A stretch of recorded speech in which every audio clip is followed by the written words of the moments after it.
สำหรับมนุษย์คนหนึ่งหากมีอายุได้ถึง100 ปีก็นับว่ายาวนานและต้องผ่านอะไรมามากมายแล้วสำหรับบริษัทที่ทำธุรกิจมายาวนานอาจจะหลายร้อยหรือนับพันปีถ่ายทอดกิจการจากรุ่นสู่รุ่นสั่งสมประสบการณ์และชื่อเสียงยิ่งต้องผ่านการต่อสู้ความเจ็บปวดการปรับตัวเพื่อยืนหยัดท้าทายกับอุปสรรคที่อาจเป็นได้ทั้งปัจจัยภายในเรื่องการบริหารงานหรือปัจจัยภายนอกอย่างภาวะสงครามสภาพเศรษฐกิจไม่เอื้ออำนวยตลอดจนความก้าวหน้าของเทคโนโลยีใหม่ๆตามยุคสมัยที่เปลี่ยนแปลงไปคลิปนี้อับดุลไฮทูบนำเสนอเรื่องราวหรืออาจจะเรียกได้ว่าเป็นตำนานของ10อันดับบริษัทเก่าแก่ที่สุดในโลกที่ยังคงทำธุรกิจอยู่จนถึงทุกวันนี้โดยทุกบริษัทนั้นล้วนมีอายุมากกว่า 1,000 ปีหรือก่อตั้งขึ้นก่อนที่อาณาจักรสุโขทัยในบ้านเราจะรุ่งเรืองเสียอีกครับ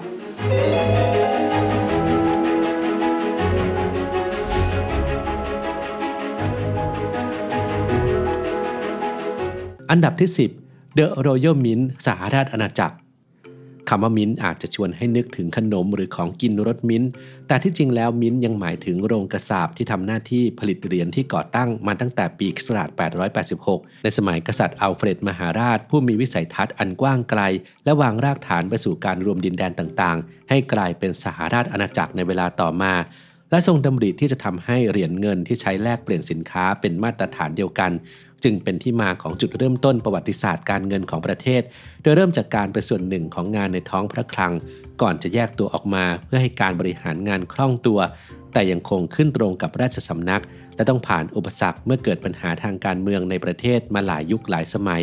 แต่ปัจจุบันก็ยังคงทำหน้าที่หลักในการผลิตเหรียญโลหะมีค่าเพื่อเฉลิมฉลองในวาระพิเศษต่างๆที่เปรียบเสมือนงานฝีมืออันทรงคุณค่าทางประวัติศาสตร์เพื่อการสะสมและการลงทุนพร้อมทั้งมีการจัดแสดงพิพิธภัณฑ์เหรียญเก่าแก่ที่หาดูได้ยากอีกด้วยอันดับที่9ทานากะอิกะญี่ปุ่นเป็นประเทศที่นับถือศาสนาพุทธเป็นหลักไม่ว่าจะไปที่ไหนก็ต้องพบกับวัดหรือศาลเจ้าในแต่ละพื้นที่เพื่อให้ชาวญี่ปุ่นได้เคารพสักการะบูชาในเทศกาลสำคัญต่างๆหรือแม้แต่ภายในบ้านเองก็อาจจะตั้งแท่นบูชาบรรพบุรุษไว้ประกอบพิธีหรือเพื่อระลึกถึงอยู่เสมอนั่นจึงเป็นเหตุผลที่ทำให้ทานากะอิกะบริษัทที่มีสำนักงานใหญ่ในกรุงเกียวโตที่ถือกำเนิดขึ้นมาตั้งแต่ปี 885 ยังคงยืนหยัดมาจนถึงทุกวันนี้เพราะเป็นผู้เชี่ยวชาญด้านการผลิตสินค้าที่เสมือนงานฝีมือสำหรับใช้ในศาสนสถานและเพื่อการประกอบพิธีกรรมต่างๆตั้งแต่โคมไฟแท่นบูชากระถางธูปเรื่อยไปจนถึงการออกแบบตกแต่งศาลเจ้าซึ่งแน่นอนว่าการออกแบบจัดสร้างในปัจจุบันมีการนำคอมพิวเตอร์3มิติมาช่วยเสริมให้การทำงานง่ายขึ้นซึ่งแตกต่างจากในอดีตที่ใช้เพียงการวาดลงบนกระดาษโดยผู้ที่ทำหน้าที่ประธานบริษัทคนปัจจุบันเป็นผู้บริหารคนที่70นับตั้งแต่มีการตั้งบริษัทมาอันดับที่8โมนเน่เดอปารีฝรั่งเศสเช่นเดียวกับสหราชอาณาจักรฝรั่งเศสก็มีโรงกษาปที่เป็นเหมือนสถาบันที่ดำเนินงานในรูปแบบของบริษัทเพื่อผลิตเหรียญที่ก่อตั้งมาตั้งแต่ปี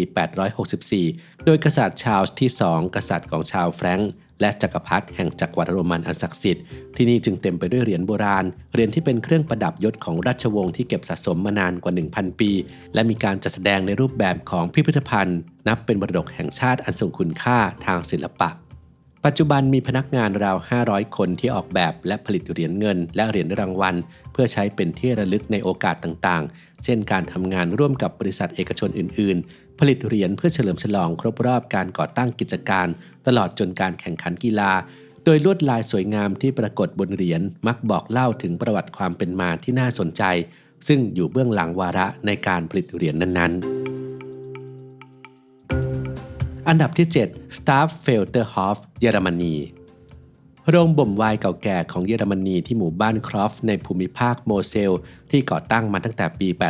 862 เดิมที่ดินในบริเวณนี้เป็นของเชื้อพระวงศ์ที่สืบเชื้อสายมาจากอาณาจักรแคโรลินเจียนในยุคกลางซึ่งมีชาวบ้านทำไร่องุ่นอยู่ก่อนแล้วจากนั้นจึงได้บริจาคที่ดินให้กับวัดเพื่อผลิตไวน์สำหรับใช้ในพิธีการซึ่งในอดีตในยุโรปไม่ใช่เรื่องแปลกที่วัดและพระจะเป็นผู้เชี่ยวชาญในการผลิตไวน์ ต่อมาที่ดินได้ตกมาอยู่ในมือของตระกูลชไนเดอร์ที่เริ่มทำธุรกิจโรงบ่มไวน์อย่างจริงจังและสืบทอดกิจการจากรุ่นสู่รุ่นมา7ชั่วอายุคนจนทำให้วิธีการผลิตไวน์แบบดั้งเดิมกลายเป็นเหมือนประเพณีเก่าแก่ที่ถ่ายทอดต่อกันมาภายใต้บรรยากาศแบบย้อนยุคในภูมิภาคนี้ปัจจุบันนอกจากจะผลิตไวน์ในรูปแบบต่างๆเพื่อจำหน่ายแล้วที่นี่ยังเปิดเป็นที่พักเพื่อให้นักท่องเที่ยวได้มีโอกาสสัมผัสกับบรรยากาศของไร่องุ่นโรงบ่มและกรรมวิธีของการผลิตไวน์โบราณของเยอรมันแบบออร์แกนิกอย่างใกล้ชิดอันดับที่6เซนต์ปีเตอร์สติฟส์คันลิเนเรียมออสเตรียร้านอาหารที่เก่าแก่ที่สุดในยุโรปตั้งอยู่ในย่านเมืองเก่าของซาลเบิร์กเมืองโบราณอันสวยงามที่เต็มไปด้วยสถาปัตยกรรมเก่าแก่ดั้งเดิมของออสเตรียที่นี่ก่อตั้งมาตั้งแต่ปี 803 โดยนักบวชนิกายเบเนดิกทีนได้เรียกขานพื้นที่นี้ว่าห้องเก็บไวน์ซึ่งเป็นส่วนหนึ่งของอารามเซนต์ปีเตอร์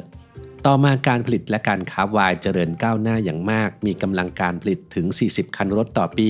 และขยายพื้นที่ทำโรงอบขนมปังเพิ่มเติมบริเวณห้องใต้ดินจากนั้นก็เปิดเป็นห้องพักและโรงแรมแต่ปัจจุบันที่นี่เป็นร้านอาหารขนาดใหญ่ที่ให้บริการภายในได้ถึง620ที่นั่งและภายนอกได้อีก300คนการได้มารับประทานอาหารในบรรยากาศที่โอบล้อมด้วยกำแพงโบราณในร้านเก่าแก่อายุมากกว่า 1,200 ปีจึงเป็นทั้งการได้รับความสุขจากมรดกทางด้านอาหารที่บ่งบอกถึงความอุดมสมบูรณ์ของออสเตรียและยังได้สัมผัสกับเรื่องราวทางประวัติศาสตร์ของสถานที่ไปพร้อมกันอันดับที่5เกนดะชิงเงียวญี่ปุ่นบริษัทผู้ผลิตกระดาษที่ก่อตั้งมาตั้งแต่ปีค.ศ.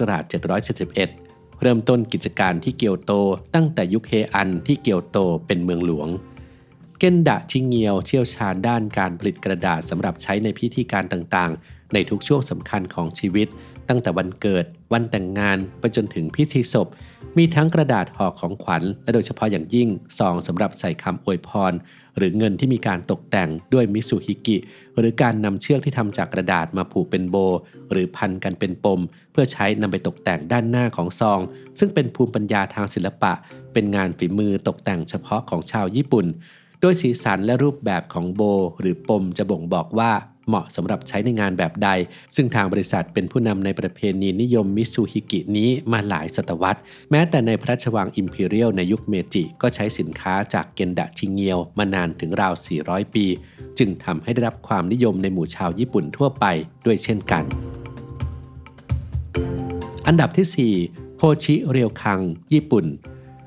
โรงแรมที่พักสไตล์ดั้งเดิมเก่าแก่ที่มีทั้งออนเซ็นฟูกที่นอนบนเสื่อทาทามิประตูห้องแบบบานเลื่อนและชุดยูกะตะพร้อมด้วยอาหารที่บรรจงประดิษฐ์ประดอยอย่างพิถีพิถันเปิดให้บริการมาตั้งแต่ปีค.ศ. 718ตั้งอยู่ที่จังหวัดอิชิกาวะเมืองโคมัตสึและนับเป็นอันดับที่3ของโรงแรมที่เก่าแก่ที่สุดในโลก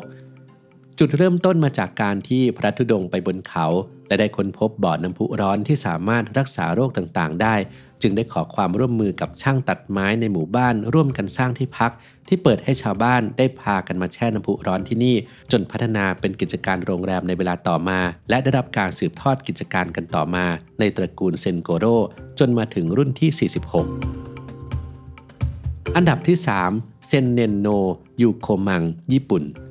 โรงแรมที่เก่าแก่ที่สุดในโลกเป็นอันดับ2ที่เฉือนอันดับ3ไปอย่างเฉียดฉิวเพราะก่อตั้งก่อนโฮชิเรียวคังเพียง1ปีคือในปีค.ศ. 717ตั้งอยู่ในเขตเมืองเก่าคิโนซากิก่อนจะมารวมกับเมืองโตโยโอกะจังหวัดเฮียวโงะในปัจจุบันเป็นที่พักในสไตล์เรียวกังแบบดั้งเดิมที่ก่อตั้งโดยฮิโยเกะกอนโนกามิโรงแรมนี้มีจุดเด่นในเรื่องการเป็นโรงอาบน้ำพุร้อนที่ธุรกิจได้พัฒนาส่งผ่านกันมาถึง46รุ่นเช่นกันประวัติความเป็นมาของโรงแรมแห่งนี้มีการกล่าวถึงเอาไว้ทั้งในบันทึกของตระกูลและในประวัติศาสตร์ของบ่อน้ำพุร้อนในญี่ปุ่นโดยระบุว่ามีเทวดา4องค์มาเข้าฝันผู้ก่อตั้งขอให้เขาและลูกหลานดูแลชาวบ้านในแถบนี้จึงได้มีการก่อตั้งศาลเจ้าขึ้นมาเพื่อบูชาเทพเจ้าทั้ง4จากนั้นจึงค่อยมีการสร้างบ่อน้ำพุร้อนขึ้นมาอันดับที่2นิชิยามะออนเซ็นเคอุนกันญี่ปุ่นโรงแรมที่เก่าแก่ที่สุดในญี่ปุ่นและในโลกเปิดให้บริการมาตั้งแต่ปีค.ศ. 705หรือกว่า 1,300 ปีมาแล้วยังคงเปิดให้บริการอย่างต่อเนื่องที่เมืองฮายาคาวะจังหวัดยามานาชิ ที่มีทั้งโรงแรมร้านอาหารและออนเซ็นมีห้องพักเพียง37ห้องเท่านั้นตั้งอยู่ในบรรยากาศที่เงียบสงบใกล้ชิดธรรมชาติสะท้อนถึงรูปแบบและวัฒนธรรมการพักผ่อนด้วยน้ำพุร้อนแบบดั้งเดิมอย่างแท้จริงทั้งยังเคยมีบุคคลสำคัญในประวัติศาสตร์มาพักและมาประทับที่นี่ไม่เว้นแม้แต่โชกุนโตกุกาวะอิเอยาสุและจักรพรรดินารุฮิโตะจักรพรรดิองค์ปัจจุบันจากจุดเริ่มต้นที่นายพรานได้ค้นพบว่าลิงเผือกได้รับบาดเจ็บสามารถรักษาให้หายด้วยการแช่น้ำพุร้อนที่นี่และพัฒนาจนมาเป็นกิจการที่ผ่านร้อนผ่านหนาวสืบทอดกันมาถึง52รุ่นรวมกว่า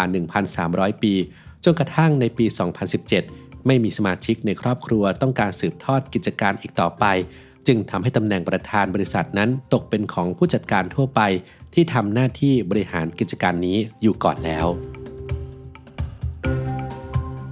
อันดับที่1คงโงกุมิญี่ปุ่นบริษัทที่เก่าแก่ที่สุดในโลกตั้งอยู่ที่เมืองโอซาก้าดำเนินธุรกิจมานานกว่า 1,400 ปีตั้งแต่ปีค.ศ. 578ผู้ก่อตั้งเป็นช่างไม้ชาวเกาหลีที่มาตั้งรกรากในญี่ปุ่นเชี่ยวชาญด้านงานฝีมือในการออกแบบก่อสร้างและซ่อมแซมปราสาทวัดและศาลเจ้ารวมไปถึงอาคารอันทรงคุณค่าต่างๆที่เป็นมรดกทางวัฒนธรรมอาทิวัดชิเทโนจิปราสาทโอซาก้าวัดโฮริวจิคงโงกุมิยังเป็นผู้ริเริ่มการนำคอนกรีตมาผสมผสานกับการสร้างวัดในญี่ปุ่นและส่งผ่านกิจการกันมาถึง40รุ่นแม้ในปี 2006 บริษัทจะประสบปัญหาในการดำเนินงานต้องถูกควบรวมกิจการกลายมาเป็นบริษัทลูกของบริษัทก่อสร้างยักษ์ใหญ่อย่างทาคามัตสึแต่ยังคงใช้ชื่อบริษัทคงโงกุมิต่อมาจนถึงทุกวันนี้จึงยังคงทำให้รักษาตำแหน่งบริษัทที่เก่าแก่ที่สุดในโลกซึ่งยังคงดำเนินงานตั้งแต่อดีตมาจนถึงปัจจุบัน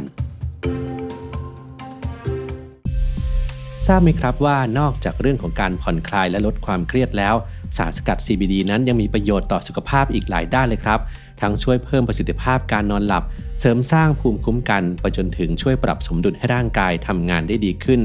ซึ่ง Dip CBD นั้นก็เป็นผลิตภัณฑ์เสริมอาหารทางเลือกใหม่ที่ออกแบบมาเพื่อตอบโจทย์คนยุคนี้โดยเฉพาะครับมีให้เลือกหลากหลายตามความต้องการ